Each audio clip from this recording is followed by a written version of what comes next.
Je peux pas garder ça. Vous voulez du drame. Oh là là, elle a démissionné. Comment ça se fait qu'elle a fait ça? Elle est sûre d'elle. Là, tu rentres pas dans le cadre. Vraiment, on dirait que mon ancien employeur me donne des billes pour rendre ce que je partage sur YouTube croustillant. Pas de buzz, c'est pas une fan. De primaire. Ma copine, elle parle plus, donc je te parle plus. Eh bah vas-y, casse-toi. Je déteste Noël. Mais il y a un truc qui va pas. J'ai des goûts de vieux. Ah, t'es en train de filmer en fait. Ta femme veut devenir riche et célèbre. Déjà que je me rappelle pas de ce que j'ai dit il y a 2 jours. C'est 5 heures que je suis devant l'ordi. Non. Attends, je vais...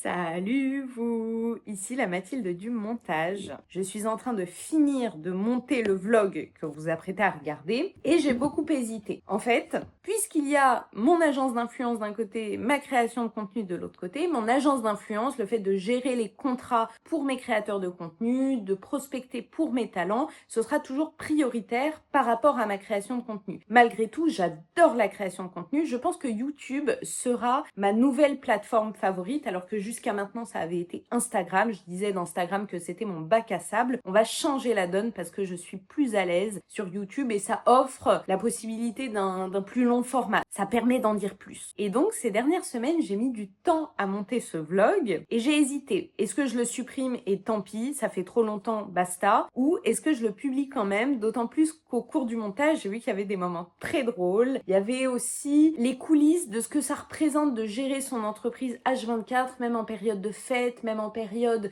de vacances, même en étant en famille, à la campagne, au calme. Il y a une forme de culpabilité de ne pas avancer dans ce que demande l'entreprise. Il y a aussi une forme de dévouement, de contrat, de dévouement entier qu'il faut accepter avec soi-même. Et en même temps, il faut poser des limites. Bon, je suis en train de les poser. Je suis aussi en train d'apprendre à monter au quotidien. Cette vidéo m'a pris trop de temps à monter. J'aurais dû le faire plus tôt. Malgré tout, je la publie quand même. Mieux vaut fait que parfait. Et quelque part, dans cette expérience, je vais essayer d'en faire une règle d'or, de toujours publier par plaisir. Alors évidemment, j'aspire à ce que ça trouve son audience, mais tant que je le fais pour le plaisir, je suis alignée. Non, je vais pas dire je suis alignée. Tout le monde dit je suis alignée avec mes principes, ça m'énerve. Si, je suis alignée. Allez, je le laisse. Vous avez compris. Surtout qu'on est le 15 février, donc je vais la publier aujourd'hui. Demain, je pars au Maroc et j'ai envie de tenter une expérimentation. On dit tenter une expérimentation ou c'est un pléonasme? Essayer un essai, quoi, non? Tenter une expérimentation. Bref, on va expérimenter, vous avez compris. Je vais essayer de vlogger quotidiennement. Je vais essayer, je garantis rien. On va se prendre pour Lena Situation le temps d'une semaine. Quoi qu'il en soit, dans ce vlog, vous devriez beaucoup rire, comme souvent avec moi, en toute modestie, ou pas. Il y a des moments de vie, des moments de vie de couple, il y a le fait que je passe du temps sur mon entreprise, il y a le fait que j'apprends encore à vlogger. Parfois, je filme des choses et en fait, au cours du montage, je me dis, mais là, t'aurais dû parler face caméra au lieu de filmer la situation parce que tu vas être obligé de rajouter une voix off par-dessus. Bref, je pense que je sais pas encore calibrer ce que je dois filmer dans ma semaine pour faire un vlog intéressant. Ça s'apprend, mais ici, vous voyez les coulisses, vous voyez le vrai, vous voyez la vraie vie, l'authenticité dont tout le monde se réclame. Moi, je vous la ponds, d'accord? D'ailleurs, il y a des moments, quand je monte, je me dis, est-ce que je les garde ou est-ce que je censure? Est-ce que je coupe? Et vraiment, parfois, c'est un sacré dilemme. Souvent, je garde. On assumera les conséquences après. À la fin de ce vlog, je vous parle aussi d'un truc, d'une story time à propos d'anciennes collègues de mon ancien travail dont j'ai démissionné. Si jamais vous avez vu mes anciens vlogs, vous savez. Sinon, après cette vidéo, n'hésitez pas à aller voir. Ce sont des vidéos qui, sur ma chaîne, qui pour l'instant a 800-900 abonnés, on fait plus de 7000 vues. Si ça vous tente, voilà, je fais de la pub pour mes vidéos. Allez, sur ce, je vous laisse. Moi, je vais aller courir et je vous dis à très vite. Je filme comment? Tu filmes pas, tu vas pas. Si, parce que je vais vlogger le fait qu'on parte chez les parents. Donc là, on va prendre le train. Salut vous! Alors le trajet, le machin. Ça va aller mon bébé, ça va bien se passer. Bah apparemment non. Ta femme veut devenir riche et célèbre. Je vais vlogger le fait qu'on s'apprête à partir chez les beaux-parents pour le nouvel an. On part une semaine. Rouge à lèvres sur les dents. Toujours chiant ça. Mon bébé, t'as pas une solution pour pas avoir de rouge à lèvres sur les dents? Si tu rouges à lèvres sur la... Mais j'en fais pas tout de suite. Enfin, je peux pas garder ça, mon bébé. Je peux pas. Mais si. T'es pas gentil. Non, c'est pas drôle. Ça fait des vues ça. Oui, c'est clair. Tu veux que je fasse du bad buzz, c'est ça hein. Putain, tu serais excellent en bad buzz, tu les enchaînerais tellement. Il y a moyen de faire des sous quand même? Ah oui, il y a moyen, bien sûr. Viens là, viens mon amour. Tu m'enlèves Le rouge à lèvres. Là, tu rentres pas dans le cadre, je mens. Bonne année. Papy, c'est plus bas. Il n'aime pas m'embrasser quand j'ai du rouge à lèvres. Allez, on J'ai réessaye. la main dans le caleçon. Non, ça sur YouTube, c'est interdit. Mais alors tu me dis je peux faire du bad buzz, c'est sur quoi alors? Sur OnlyFans. Bad buzz, c'est pas OnlyFans. J'adore ma nouvelle coupe. Je l'ai pas vlogué parce que c'est une journée que j'ai passée avec ma maman. C'était son cadeau de Noël qu'elle m'a offert. Soin à la kératine pour la première fois. Je me suis coupé les cheveux, j'en ai profité pour raccourcir. Tu me racontes. Ben non, c'est le concept du vlog. La chicha. Momo, il avait loué un RS3, vert pomme, plaque polac, il fait trop la classe. Polo à droite. Bah non. Les plaques peuvent être polonaises, mais la cocaïne est colombienne. Sans transition, je reviens sur YouTube avec une nouvelle coupe de cheveux. C'est annonciateur d'une nouvelle année, j'aime bien. Nouvelle coupe, nouvelle femme, pas forcément nouvelle vie, pas forcément nouvelle femme, mais nouveau. Un truc dynamisant. On aime le nouveau, on aime le changement. On s'attache à des choses comme ça et c'est sympa. Pas là. Ouais, je regrette pas. Ça fait donc, châtelaine. Oh, c'est gentil, mon amour. Je suis classe. Authentique. Authentique. Non, voilà, c'est bon. Donc avant de dévoiler la chicha. Le gars qui chantait ça s'appelle Zifou. Je réalise que ma coupe de cheveux me fait un vrai changement de style. On va pas rater le train.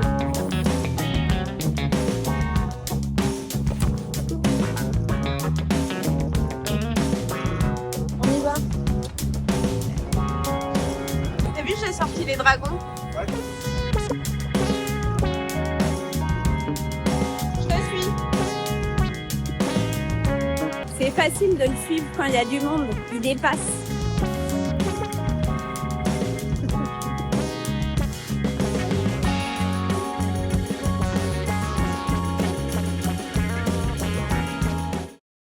Salut vous! On est bien arrivé chez les beaux-parents à la campagne hier soir. On était fatigués. Là, on se réveille et on est en train d'emballer les cadeaux qu'on va ouvrir en décalé. Noël est déjà passé, mais comme on passe la semaine du Nouvel An ici, eh bien, on va fêter Noël en décalé ici. Mon chéri avait fait en sorte que tous les cadeaux qu'on a à offrir aux uns et aux autres, on se fasse livrer ici. Mais donc, il faut les emballer. Et là, on est en mission emballage. J'arrive, Minou.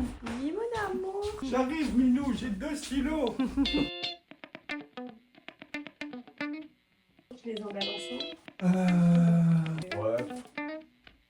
Mon père, c'est ça. Il n'y a pas autre chose. Bah, à la limite, la confiture, on fera un truc pour mon père et ma mère. C'est bien, moi ça me dérange pas d'en faire d'autres. Non, je sais pas compter. Oh, t'as bien aligné le Merry Christmas. Tu veux que je te dise franchement? T'as pas fait exprès. Ah, pas du tout. Moi, j'aime bien être précis, mais je déteste ça. En fait, ça me nique la magie de Noël. Vraiment. Je trouve ça désagréable parce que j'aime pas, en fait. Hein. Ça t'horripile. Ah ouais. Ah, t'es en train de filmer, en fait. Ouais. Ok, super. Bah voilà, je déteste Noël.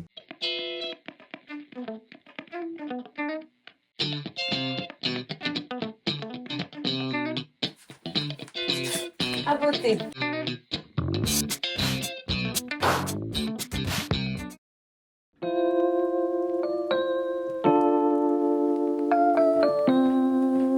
Ça y est, c'est fait. Une petite demi-heure de marche. Je vais prévoir la rentrée 2026. Ça y est, on y est tous là. On sent les injonctions à tout prévoir, tout organiser. Non, on va y aller mollo. Je vais m'installer au bureau, je vais avancer sur les mails de l'agence parce que même en vacances de Noël, Nouvel An, et ben ça s'arrête pas. Au contraire, il y a de quoi faire. Et j'ai envie d'épurer un petit peu ma to-do list avant la reprise en janvier et avant le fait de m'adonner à mon agence à temps plein. Oh, j'ai hâte. Mais j'y suis déjà. Ça y est, c'est moi qui contrôle. C'est moi qui écris la partition de musique et j'adore. Ah bah finalement j'ai été interrompue par mon beau-père qui m'a dit qu'on allait ouvrir les cadeaux, donc j'y vais.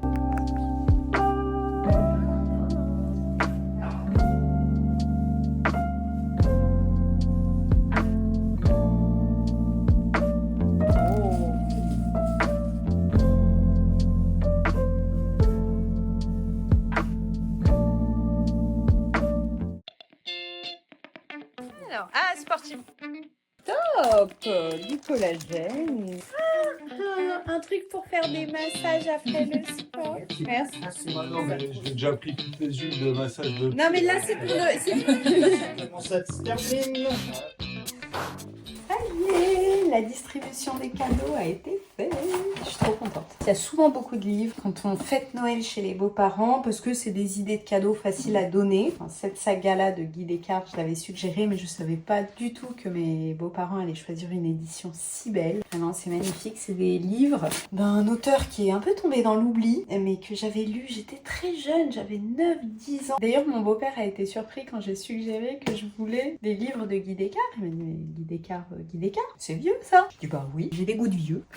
Et l'école n'a pas dit son dernier mot. Alors ça, j'avoue, j'ai complètement oublié que j'ai pu parler un jour de ce livre, mais en lisant le résumé, en lisant le titre, c'est tout à fait raccord avec ce qui peut me plaire comme livre sur des sujets de société, et donc sur la crise de l'institution de l'école, les défis qui attendent l'école, et sur les échecs aussi du ministère de l'Éducation nationale. Je trouve ça très très intéressant. On m'a demandé ce qui pourrait te faire plaisir. C'est toi qui m'avais dit. Ah ouais? Et tu m'avais dit, tu vas pas m'avoir, hein, tu m'aides pas. Hein. J'ai l'impression de ne l'avoir jamais... Si, tu m'en avais pas. C'est toi qui m'en as parlé. Ah mais ça m'étonne pas, hein, ça me plaît, Ouais, il c'est y a vraiment, 2 ans. ça tape juste. Hein. Il y a 2 Noëls, un truc comme ça. Ah oui, bah oui, c'est normal, je me rappelle. Déjà que je me rappelle pas de ce que j'ai dit il y a 2 jours, je suis trop contente. Ah oui, il est où? Le kit massage du sportif par Aromazone et du collagène marin. Génial. Et ouais, en fait, j'avais pas capté que le collagène, c'était protéiné en fait, parce que c'est 95 grammes de protéines au 100 grammes. Top. T'es contente de tes cadeaux, ma Oui, puce? contente. Et toi, mon bébé? Oui. Alors, évidemment, Paul Dutchman, ça c'était évident. Oui, quand mon frère m'a demandé. Moi, j'ai dit, bah tiens, j'avais pas trop d'idées, mais j'avais vu ça. Et ouais, toi, t'as eu quoi? Le livre, les éditions, Ouais. la petite routine sportive. Exactement, c'est génial ça. Ouais, et le marque-page. Et le marque-page, ouais, ça, c'est ma maman qui m'a d'horreur, dit. c'est très joli. Quel est le comble pour un juge gourmand? Alors, c'est quoi? Je vais la faire à Fred aussi. Fred, j'ai une devinette. Quel est le comble pour un juge gourmand? Manger un avocat. Ah ouais. Tu Cherche. viens pour le café? Ouais, j'arrive, j'ai ma tasse en plus, elle est là. Essaye les probiotiques, Laura me dit. On commence tout de suite. Tiens, Allez, un par jour. un par jour, comme ça Allez. nous fait un mois. Ça y est, ouverture des cadeaux, c'est fait. Et on va repartir sur l'agence, les mails et du montage YouTube.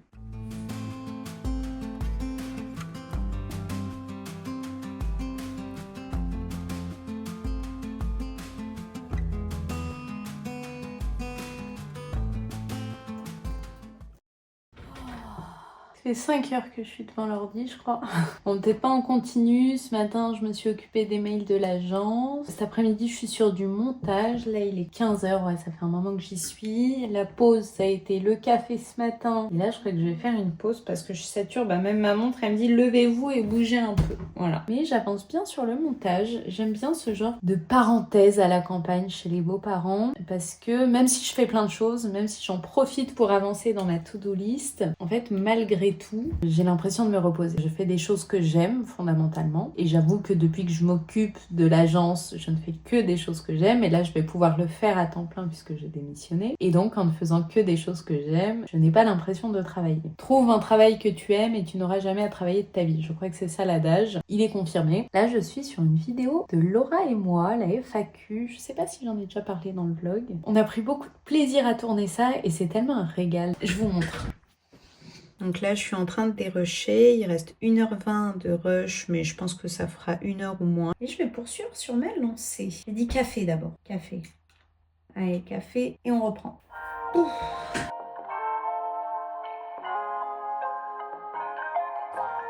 Quelqu'un veut un café? Et c'est reparti.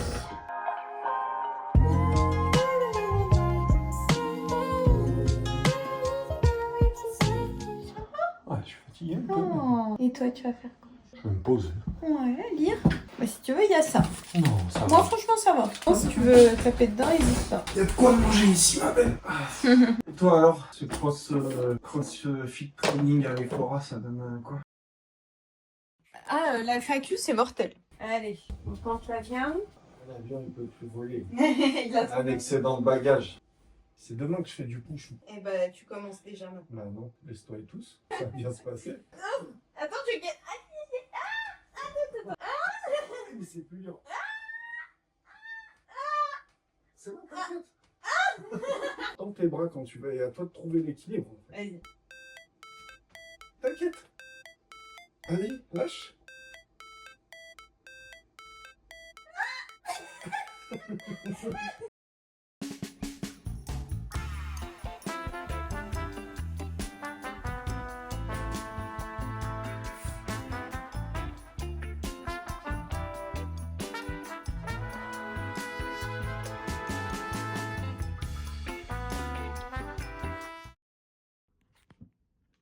Je me recoiffe. Salut vous. On est le 31 décembre 2025 et là où je suis chez mes beaux-parents, il fait beau. C'est vraiment très très agréable. Attendez, je vous montre.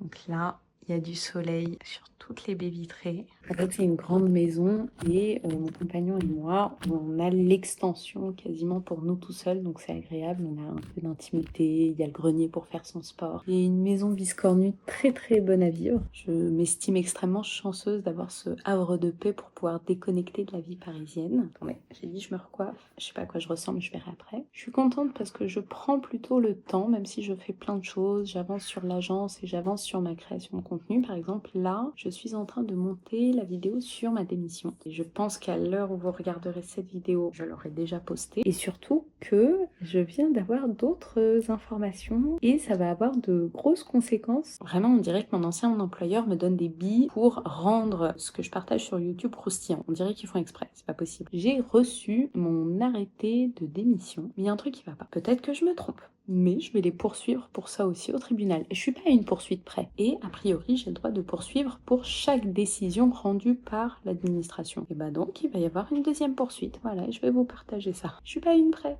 Voilà, je suis votre cobaye. À votre service. En fait, je suis en train de me dire à chaque fois, est-ce que c'est bien la peine? Et en fait, je pense non seulement que c'est croustillant pour vous, mais en plus que ça peut être utile à plein de gens, franchement. Je rentrerai dans le détail. Pour l'instant, je vais aller me prendre un café, je vais aller faire un sudoku, ça me détend. Je vais continuer à prendre le temps de ce 31 décembre, de cette dernière journée de 2025, peut-être un peu de sport. En plus, je me sens bien en ce moment dans mon corps. J'ai réussi à retrouver quelque chose qui me satisfait psychologiquement et physiquement, et c'est agréable. Et j'avoue qu'après avoir fluctué entre allez, je m'accepte, je mange ce que je veux et je m'en fiche des conséquences, et quelque chose de trop extrême qui n'est pas durable, c'est vrai que là j'ai l'impression d'avoir trouvé un juste milieu qui me convient bien. J'ai hâte de reprendre la course aussi parce que ici il y a un tapis de course, mais j'ai pas pris de basket volontairement pour ne faire que des activités sportives douces, du pilate, de la marche. Sur le tapis de course je mets de la pente, une marche dynamique, mais c'est tout. Vraiment prendre le temps pour moi, prendre le temps pour nous, ça fait du bien.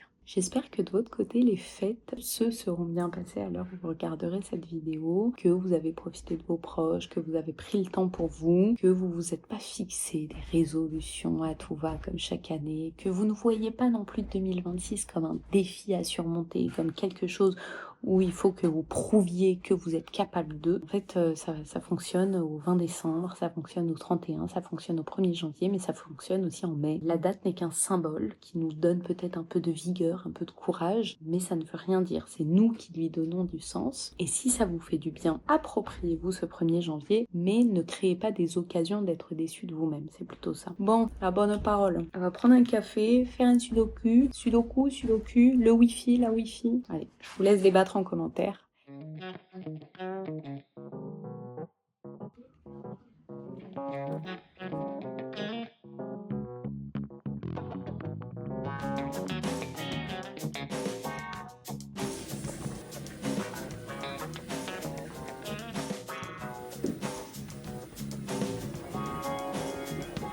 Contente, je viens de finir 40 minutes de marche. Cette semaine, je me suis accordé le fait de pas faire de sport à haute intensité. J'avoue que ça me fait du bien. Même physiquement, je le ressens. Mais j'avais pas envie de me mettre de pression. La marche, ça coule tout seul. Même si j'ai envie de pimenter un peu, je mets une petite pente. Et encore, là, j'avais envie de ralentir. J'avais envie de regarder une vidéo YouTube en fond. Ça m'a fait beaucoup de bien. Et mine de rien, ça me fait transpirer quand même. Et surtout, il y a un soleil de malade pour un 31 décembre. C'est ouf, quoi. Waouh.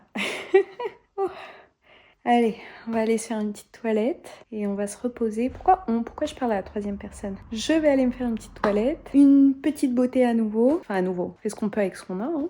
Et je vais aller me poser avec l'ordinateur. J'ai du devis à faire, de la facture à faire. J'ai un retour à faire à l'une de mes créatrices de contenu sur un échange que j'ai eu avec un prospect, futur client potentiel, faut voir si l'opportunité semble intéressante pour la créatrice. Et j'ai du montage à faire. C'est parti! Salut toi mon Rodito. Salut toi, Jessica. Nous voilà au réveillon du nouvel an et pendant que les autres sont en train de se préparer, moi j'ai rallumé l'ordinateur pour avancer au maximum sur mon entreprise et c'est dans ces moments que je vois les sacrifices que ça demande. Allez, on va se préparer.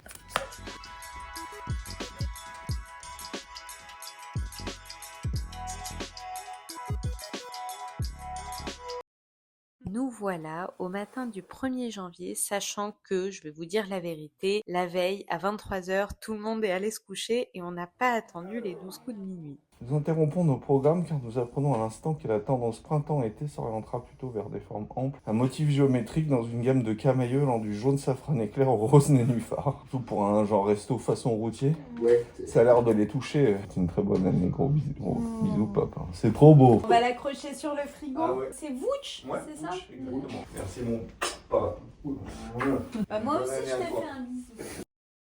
Me voilà en flagrant délit d'insomnie productive. Quitte à faire une insomnie, fixer le plafond comme un hibou, autant allumer l'ordinateur et avancer sur l'entreprise. Bon, et j'avoue, j'ai essayé de faire la campagnarde qui gère le rallumage du feu en pleine nuit. Que nenni, je n'ai rien réussi à faire. Donc j'ai renfilé mon peignoir, mes chaussettes, je me suis bien rhabillée chaudement pour me poser devant l'ordinateur. Et c'est parti pour une session de travail de 4h du matin jusqu'à 7h, je crois. Après, je vais me recoucher un peu, une demi-heure, 3/4 d'heure. Et puis, je me réveille, comme tout le monde. Voilà en quoi consistent mes insomnies productives. Vous êtes beaucoup à me demander ça sur Instagram. Là, vous avez l'envers du décor, ok? Quelque chose me dit que la journée d'aujourd'hui va être beaucoup moins productive. Je me suis fait cueillir par mon premier jour de règles, donc je me crame le ventre avec une bouillotte au point d'anesthésier la douleur utérine par la morsure de la brûlure bien plus douce à côté. Aujourd'hui, ça va être beaucoup de lecture et de moments détente. J'ai l'impression que c'est les seules périodes du mois où je m'accorde de la tranquillité. Pardon, salut vous. Dernier jour chez les beaux-parents, on part ce soir. La nuit a été courte, je me suis levée à 3h du matin. J'ai fait une insomnie que j'ai rendue productive. Et en fait, j'ai rêvé de ma démission et de mon départ. J'ai rêvé d'un dernier jour sur mon lieu de travail. Si vous avez vu le vlog qui parle de ma démission et de ma poursuite de mon employeur, de mon ancien employeur, vous savez de quoi je parle. Et en fait, dans mon rêve, c'était un lieu qui n'est pas représentatif du lieu réel où je travaillais, mais il y avait plusieurs fonctionnaires, une dizaine dans une grande pièce. Il y avait des messes basses et des regards, beaucoup de regards échangés, dont certains regards complices et satisfaits du fait que je partais. Il y avait notamment dans le lot 2 jeunes femmes qui sont des collègues réels que j'avais et avec qui on ne s'appréciait pas, dans la réalité, je veux dire.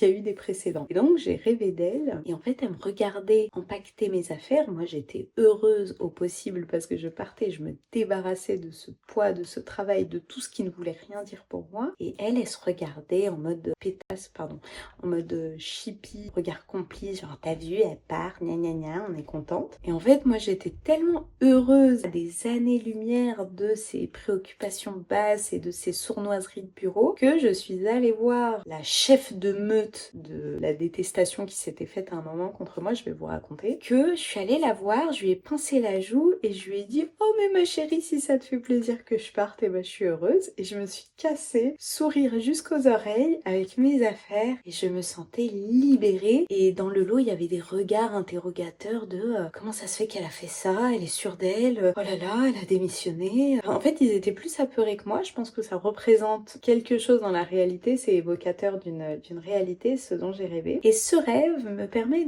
de vous faire un retour sur ce qui s'était passé avec ces meufs là. En fait, toutes, c'était des personnes avec qui j'ai déjà bu un café, des personnes avec qui, je m'entendais bien, ou en tout cas, moi, j'avais aucune animosité, aucun grief. D'ailleurs, moi, je suis pas du genre à avoir des griefs contre les gens. C'est pas moi qui commence, pour reprendre une phase enfantine. Et en fait, l'une d'entre elles, en tout cas la chef de meute, qui a plutôt une personnalité un peu plus forte que les autres, plutôt quelqu'un de coquet, une jeune femme, plutôt jolie, coquette. Au début, donc, on s'entendait bien, on se disait bonjour, on se saluait, parfois on prenait le café ensemble. Et il y a eu un changement de comportement que moi j'ai perçu quand elle a commencé à me suivre sur Instagram et qu'elle voyait ce que je partageais. Il n'y a jamais eu de réaction, de like, de j'aime ou de trucs quand je postais, mais admettons, il y a des gens qui consomment du contenu de cette façon, c'est pas grave. Mais en fait, dans la réalité, son comportement a changé. C'est-à-dire qu'elle commençait à me snober. C'est pas la première fois que j'assiste à ce genre de choses et j'ai déjà constaté ce phénomène en parlant à d'autres créateurs de contenu. C'est-à-dire qu'ils me disaient, oui, il y a des gens dans la réalité, quand ils apprennent que la personne crée du contenu ou quand ils voient le contenu qui est créé, en fait, après, ils ont un changement de comportement. Je sais pas, il y a une connexion dans leur cerveau qui se fait pas. C'est-à-dire qu'ils n'admettent pas que les gens qui créent du contenu, qui consomment, ce sont des gens dans la réalité. Bref. Et en tout cas, cette meuf, il y a eu un changement de comportement. Elle a commencé à me snober, elle me disait plus bonjour. Je sais pas, j'étais mal à l'aise. Et franchement, j'ai laissé passer des semaines.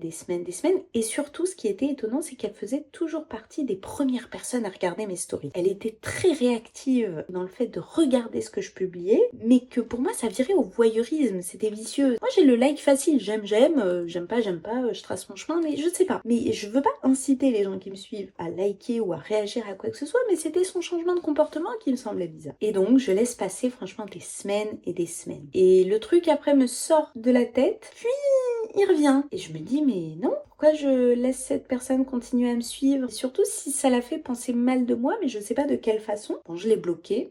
Ah, mais oui, il y a autre chose. Avant que je la bloque, j'ai remarqué aussi un changement de comportement vis-à-vis de moi des gens avec qui elle continuait de faire sa pause, avec qui elle prenait son café. Et notamment dans le lot, il y avait des gens qui au début me disaient bonjour et à qui je disais bonjour. Et au fur et à mesure des semaines, quand je passais devant le bureau et que je saluais tout le monde et que je disais bonjour, ces mêmes gens, ces mêmes meufs, petite meuf suiveuse de la chef de meute, ne me disaient plus bonjour. Jusqu'au jour où je passe devant un bureau, je dis bonjour tout le monde me dit bonjour sauf une des suiveuses. J'avance dans le couloir et je me dis non, cette fois je vais pas laisser passer. Je recule et moi je suis cash. Et c'est vrai que ça, c'est quelque chose qui étonne. Alors d'autant plus dans ce genre de milieu archi hypocrite. Et donc dans mon demi-tour, je vais voir la personne qui m'a pas dit bonjour et je lui dis Solène, excuse-moi, je t'ai fait quelque chose. Alors elle a pas du tout compris, elle était à des années-lumière de s'attendre à ce que je la confronte directement. Et je lui dis non, mais je pose la question. Peut-être je t'ai vexé, peut-être que j'ai fait quelque chose de mal et je vois pas. Et j'aimerais me remettre en question, j'aimerais savoir ce que j'ai fait de mal. Et elle est devenue toute rouge, elle a fait gros yeux, elle était comme un lapin pris dans les phares d'une voiture. Elle a bégayé, non, ça va. D'accord, ok. Pourquoi? Et je lui dis non, je sais pas, ça fait plusieurs fois que je passe. Et c'est vrai que quand je dis bonjour, tes deux autres collègues me répondent, mais toi non. Au début je me suis dit c'est peut-être parce que t'étais plongée dans tes tâches, mais c'est systématique. Et donc je me demande si je t'ai fait quelque chose. Elle a bégayé, j'ai eu une non-réponse. Je suis partie, à un moment je vais prendre un café. En fait elle en a profité pour me rejoindre en dehors du bureau, en bas là où on prend le café vers la cafétéria, pour me confronter, pour me dire comment ça, devant tout le monde, devant les autres, tu me demandes s'il y a un problème? Bah oui, moi je suis cash, nature peinture, qu'est-ce qu'il y a? T'as un problème avec moi? Bah, tu me l'as dit. En fait ces gens-là supportent pas la franchise, je pense. Mais donc elle était interloquée, ça lui semblait sidérant que je lui demande tout simplement s'il y a un problème. Et donc je comprends qu'il y a un problème. Je lui dis mais c'est quoi le problème? Est-ce que je t'ai fait quelque chose qui légitime que tu ne me dises plus bonjour? Et en fait elle surenchérit dans la bêtise parce que elle finit par lâcher ce que j'attendais, c'est-à-dire c'est par solidarité pour la chef de meute là, pour l'autre qui me snobait, que elle me dit plus bonjour. Donc en fait on en vient à s'abaisser à des considérations de même pas de collégiens, de primaire quoi, de ma copine elle te parle plus, donc je te parle plus. Je dis ouais c'est ça. Et bah vas-y, casse-toi avec ton bonjour, c'est bon. Ok, je peux être très méchante, mais c'est provoqué par ce genre de comportement. Moi, je suis comme un gosse. Je t'aime bien, je te dis bonjour, je rigole avec toi. J'ai pas de présupposé, de j'analyse, je surinterprète. Je vois que tu me snobs, je te demande ce qui va pas. Tu me balances une histoire bidon de solidarité féminine qui est tout sauf de la solidarité féminine. C'est ce que j'exècre le plus dans le comportement féminin et que je combats parce qu'il fait du mal au féminisme. Et toi tu me dis c'est par solidarité, vas-y casse-toi avec ta solidarité. Et donc c'est vrai que je m'énerve. Et donc quand je m'énerve dans ce genre de situation où légitimement j'ai raison, je le sais. Dites-moi en commentaire si vous trouvez que j'ai raison. Eh bien, comme je m'énerve, par ma réaction, je deviens la fautive. Là où, du côté du vice, eh bien, il y a la capacité de sauver la face devant des témoins extérieurs ou des personnes à qui on relate les faits, mais après coup, et ils ont qu'une partie des faits. Parce que moi, je vais pas m'amuser après à raconter à tout le bureau et nanani et nanana. Je suis une connasse, bah, je lui parle plus. C'était parce que une telle, elle me parle plus, parce que nanana, et donc je suis solidaire, vas-y, ok. Bah, je vous parle plus tous. Qu'est-ce qu'il y a? Je sais pas. Bref, moi je peux pas. Je suis trop honnête, peut-être ça m'emportera. Autant je peux être méchante dans ma réaction, autant moi spontanément je suis juste là. Bah ouais, on s'entend bien, on s'entend bien. Enfin, ok, c'est le travail, on n'est pas amené à être amis, mais tu m'as rien fait, j'ai rien contre toi, je t'ai rien fait, t'as rien contre moi. Je peux pas, j'ai pas ni la patience, ni l'espace mental pour ça. D'autres trucs à penser. Mais donc, ce fait dans la réalité qui s'était passé il y a des mois en arrière et que j'avais un peu relaté sur Instagram qui avait fait beaucoup rire les gens qui me suivaient. Vous voulez du drama. Hein. Et ben là, il y a eu une réminiscence dans mon rêve associée à la joie que j'ai d'avoir démissionné, d'être partie. C'est assez drôle et surprenant. C'est pour dire à quel point tout ça, là, tout ce marasme, je suis heureuse de m'en être débarrassée. C'est-à-dire que ça s'arrête pas juste à conflit avec la hiérarchie. En fait, c'est tout ce monde de travailler dans un bureau avec les préoccupations de bas étage. Vraiment, je peux pas. Je veux pas. Je peux pas. Je vois pas pourquoi des gens donnent leur vie, leur dignité entière, leur raison de vivre pour ces sphères-là. Ça me dépasse. Pour moi, c'est alimentaire, quoi. C'était pour payer des factures. Ça veut rien dire de plus. Je fonde pas ma valeur dans ce travail. Je fonde rien du tout. Rien du tout. En tout cas, dernier jour ici. On va rentrer chez soi. Ce soir, on va prendre le train avec monsieur. Moi, là, je suis encore sous bouillotte. Elle est chaude. Elle est mignonne. Je vais aller faire un peu de sport. Sachant que toute la semaine, le sport, ça aura été de la marche. Un peu inclinée, un peu rapide. Et je me suis accordé ce repos-là qui m'a fait le plus grand bien. Je crois que je vais m'arrêter sur ça et les quelques images de la fin du séjour. Je vais clôturer le vlog ici et je vous dis à très vite. Bisous!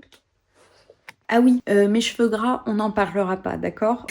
J'ai choisi la semaine du Nouvel An de ne pas me laver les cheveux. Bon bah faut assumer maintenant, va falloir prendre le train avec ce bain d'huile naturelle dans les cheveux. On assume jusqu'au bout, tout va bien. En fait c'est pour laisser agir le traitement à la kératine et donc apparemment faut pas se laver les cheveux. Alors ils disent pendant 3 jours, on m'a dit aussi jusqu'à 1 semaine, ma mère me dit 2 semaines, mais elle force et elle a pas les cheveux gras comme moi. Donc, on va voir quels conseils on va suivre là-dedans. Donc là je vais faire du tapis comme prévu, j'ai aussi quelques factures que je dois faire et envoyer. J'ai même un peu de montage, mais j'ai carburé cette semaine entre les facturations, le montage, la gestion des prospections aussi pour envisager l'année 2026 et plutôt le mois de janvier 2026. J'ai vraiment carburé cette semaine. Le repos a été paradoxalement productif. Ce n'est pas une glorification de la productivité. Il faut que je me remette en question là-dessus. Je sais pas quoi penser. Je suis désolée. Faut pas que ça vous fasse culpabiliser. Je suis une bourreau du travail. Mais non pas parce que je glorifie le travail, parce que j'y mets la valeur de ma personne, mais c'est juste que je suis emportée au plus profond de moi-même par mon projet.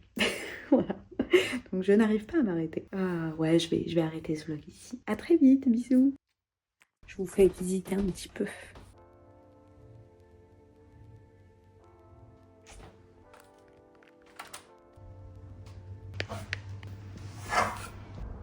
Alors ce tableau, j'en suis vachement fière, c'est moi qui l'ai fait, j'ai fait preuve d'une patience. En fait, à chaque fois, ce tableau me rappelle que je suis capable de faire preuve de patience. Et c'est vrai que parfois je l'oublie. Et donc c'était un cadeau à ma belle-mère parce qu'elle adore les chouettes et les hiboux. Et bah d'ailleurs, cette bouillotte est à elle. Et ma belle-mère est aussi très douée pour faire des vitraux. Il y en a énormément dans toute la maison. Tout ça, par exemple, c'est elle qui les a fait. Et ça aussi. Ça aussi, ça a été fait par ma belle-mère. C'est magnifique. Je vais aussi vous montrer la bibliothèque de mon beau-père. Mon beau-père, ce génie, un ingénieur retraité qui a ses petits lieux de savant fou dans la maison. Il y a son atelier, sa bibliothèque, son bureau. J'adore.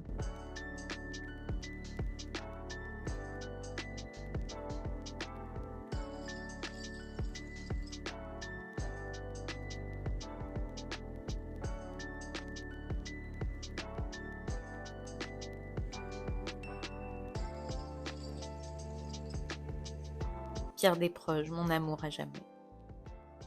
Ce qui est bien chez mes beaux-parents, c'est que ce havre de paix et ce puits de savoir et cette bibliothèque magnifique et gigantesque est équilibré par les bêtises de mon beau-frère. Sur ce, je vous laisse avec les derniers instants que j'ai passés chez les beaux-parents juste avant de prendre le train. Figurez-vous que j'étais encore sur mon ordinateur à avancer sur de la facturation pour mon agence d'influence. À très vite!